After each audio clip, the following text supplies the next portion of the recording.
Hello everyone, welcome back to my YouTube channel Business World. Guys, don't forget to like, share and subscribe my YouTube channel for the CBSE updates, IGNOU updates for studying 12th business studies and for studying organization theory and behavior, which is one of the subject of the MCOM second year.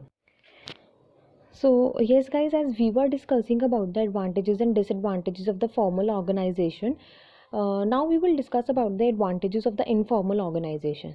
देखो, सबसे पहला आता है social satisfaction. Guys, informal organisation के अंदर हम इस बात को समझते हैं कि हमारा एम्प्लॉय जो है वो एक सोशल एनिमल है, उसकी कुछ सोशल नीड्स हैं, वो यहाँ पर रिलेशनशिप बिल्डअप करना चाहता है और बाकी एम्प्लॉयज़ के साथ वो इंटरेक्ट करना चाहता है. तो अल्टीमेटली उसको हम अपॉर्चुनिटी प्रोवाइड करते हैं ऑर्गेनाइजेशन के अंदर सोशल रिलेशनशिप बिल्डअप करने के लिए. तो अल्टीमेटली होता क्या है कि एम्प्लॉय को सोशल सेटिस्फैक्शन मिलती है इनफॉर्मल ऑर्गेनाइजेशन के अंदर. सेकेंड है क्विक डिसीजन मेकिंग. देखो, इनफॉर्मल ऑर्गेनाइजेशन के अंदर हम स्केल और चेन को फॉलो नहीं करते हैं. रादर जिस भी पर्सन से हमें ओपिनियन लेना है डिसीजन के लिए, हम डायरेक्टली उस पर्सन के पास जाते हैं, उससे बात करते हैं, उसका पॉइंट ऑफ व्यू समझते हैं और हम डिसीजन ले लेते हैं. तो अल्टीमेटली यहाँ पर क्विक डिसीजन मेकिंग होती है. थर्ड है ग्रेटर एम्प्लॉयज़ इन्वॉल्वमेंट. देखो, आपकी ऑर्गेनाइजेशन के एम्प्लॉयज़ को पता है कि भाई कोई भी डिसीजन ऑर्गेनाइजेशन में लिया जा रहा है मेरे से पूछ कर लिया जाता है, ठीक है. तो ये एक सेंस ऑफ बिलोंगिंगनेस जनरेट करता है और जब सेंस ऑफ बिलोंगिंगनेस जनरेट होती है तो एम्प्लॉय अपने आप को आपकी ऑर्गेनाइजेशन का पार्ट कंसिडर करता है.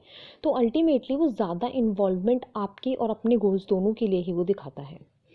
फोर्थ आता है flexibility. Flexibility in the sense कि इनफॉर्मल ऑर्गेनाइजेशन के अंदर, ठीक है, आप कोई डिसीजन लेना चाहते हो तो आपको ऑटोनॉमी प्रोवाइड करी जाती है, ठीक है, थोड़ी आपको फ्रीडम दी जाती है. मोर ओवर अगर किसी चेंज को भी इम्प्लीमेंट करना है तो इनफॉर्मल ऑर्गेनाइजेशन के अंदर उस चेंज को जल्दी से एक्सेप्ट कर लिया जाता है as compare to the formal organization. इसीलिए जो इनफॉर्मल ऑर्गेनाइजेशन होती है वो ज़्यादा फ्लेक्सिबल होती है. फिफ्थ आता है focus on the individual's interest. Guys, formal organization के अंदर ना ऑर्गेनाइजेशन के इंटरेस्ट पे फोकस रखने के साथ साथ जो इंडिविजुअल पर्सन मतलब इंडिविजुअल एम्प्लॉय का जो ऑब्जेक्टिव होता है उसको भी कंसिडर किया जाता है. और उसको समझने के बाद कि भाई मेरा एम्प्लॉय ये चाहता है, उसका ये ऑब्जेक्टिव है, वो इस ऑब्जेक्टिव से ऑर्गेनाइजेशन में काम कर रहा है, सबऑर्डिनेशन किया जाता है एम्प्लॉय के ऑब्जेक्टिव का ऑर्गेनाइजेशन के ऑब्जेक्टिव से, ठीक है. तो अल्टीमेटली होता क्या है कि एम्प्लॉय अपने ऑब्जेक्टिव तो अचीव करता ही करता है, साथ साथ आपके ऑर्गेनाइजेशन के ऑब्जेक्टिव्स भी अचीव हो जाते हैं. सिक्स्थ आता है no efforts required. No efforts required means यहाँ पर इनफॉर्मल ऑर्गेनाइजेशन के अंदर हम लोगों ने ऑर्गेनाइजेशन ऑब्जेक्टिव के साथ साथ इंडिविजुअल ऑब्जेक्टिव को भी हम लोगों ने सबऑर्डिनेट कर दिया, ठीक है. मोर ओवर हम जो हमारी ऑर्गेनाइजेशन के एम्प्लॉयज़ हैं उन्हें हम अपॉर्चुनिटी प्रोवाइड कर रहे हैं कि ठीक है आप अच्छे से इंटरेक्ट करो, यहाँ पर आप रिलेशनशिप बिल्डअप करो लोगों के साथ, तो उनकी सोशल सेटिस्फैक्शन भी हो रही है.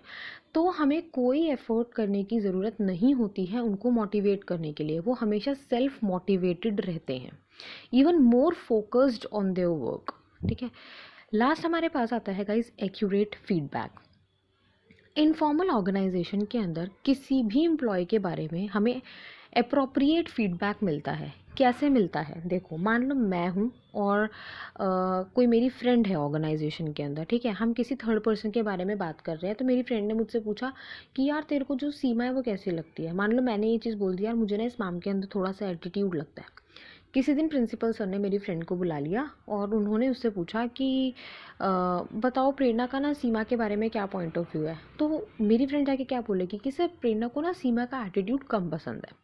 तो अल्टीमेटली यहाँ पर जो सर को एक फीडबैक मिला कि मेरी क्या थिंकिंग है सीमा के बारे में, वो ट्रू थिंकिंग मिली, ट्रू फीडबैक मिला, राइट.